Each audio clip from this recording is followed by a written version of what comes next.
తెలంగాణ రాజకీయ పరిణామాల పట్ల అదేవిధంగా రాజకీయంలో జరుగుతున్నటువంటి వ్యవహారాల పట్లనైతే ఒక ముచ్చట మాట్లాడుకోవాలన్నా.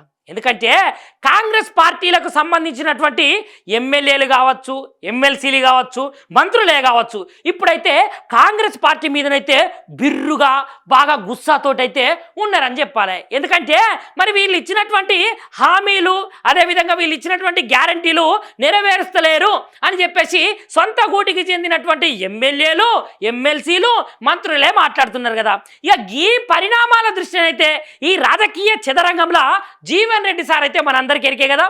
మరి జీవన్ రెడ్డి సార్ అయితే సొంత గూటి నుంచి 40 సంవత్సరాల బట్టి అయితే ఆయన పోరాటం చేసుకుంటా కట్టర్ కాంగ్రెస్ వాదిగానైతే మంచిగా పేరు పొందిండు, మంచి సీనియర్ నాయకుడు కదా. ఇక గాసారే ఈ పార్టీలో నెగలలేని మొర్రో అనుకుంటానైతే ఎంబటే పార్టీకి అయితే రాజీనామా చేసిండు.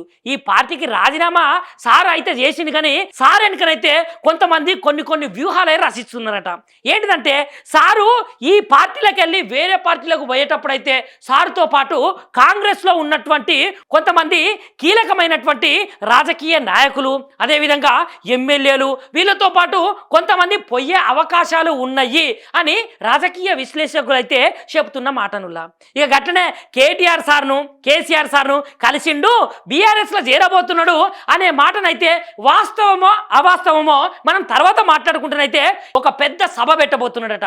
మరి ఆ సభకైతే పెద్ద పెద్ద లీడర్లు అదేవిధంగా ఒక బిగ్ బాస్ సారే రాబోతున్నాడనే సమాచారం అయితే మనకున్నదిలా.